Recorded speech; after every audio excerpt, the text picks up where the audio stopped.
Arafah, Muzdalifah ইত্যাদি সমস্ত আনুষ্ঠানিকতা সমাপ্ত করা, সেখানে আপনার 5 দিনের যে আনুষ্ঠানিকতা, সেই আনুষ্ঠানিকতা সম্পন্ন করা, এটা মাশায়ের হারাম বলে এটাকে। এই মাশায়ের হারামের এই কাজটুকু সৌদি সরকার এত বিশাল লোককে নিয়ে যাওয়া, পরিবহন যোগে মিনায় তাদেরকে থাকার জায়গা দেওয়া, তাদের খাবারের ব্যবস্থা করা, আরাফা, মুজদালিফা ইত্যাদি, আমি মনে করি কাজটি অনেক দুরূহ।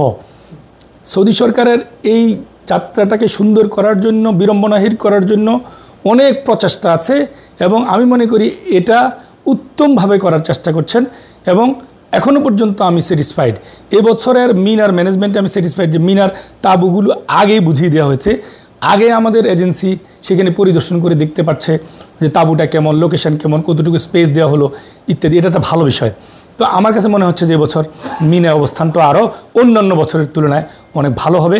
তাছাড়া মক্কা রুট ইনিশিয়েটিভের মাধ্যমে হজযাত্রীগণ বাংলাদেশ থেকে এসেছেন। Mecca route initiative is a very successful event.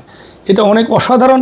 হজযাত্রীগণ তাদের সৌদি আরবের ইমিগ্রেশন ঢাকায় সম্পন্ন করছে এবং তারা ভালোভাবে আসছে।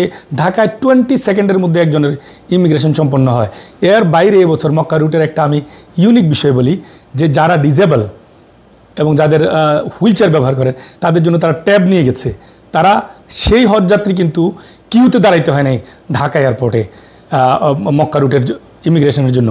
তাদের কাছে ট্যাব নিয়ে গিয়ে, তাদের হুইলচেয়ারের কাছে নিয়ে গিয়ে সেখানে তাদের ইমিগ্রেশন কিন্তু সম্পন্ন করা হয়েছে। সো এটা একটা ইউনিক বিষয়। তাছাড়া আমাদের বাংলাদেশ সরকারের পক্ষ থেকে এখানে ম্যানেজমেন্ট অনেক ভালো, হজযাত্রীগণ ভালোভাবে বাংলাদেশ থেকে আসছেন। এখানেও হজযাত্রীদের সরকারি ব্যবস্থাপনা এবং বেসরকারি ব্যবস্থাপনা, হোটেলগুলিও কিন্তু ভালো।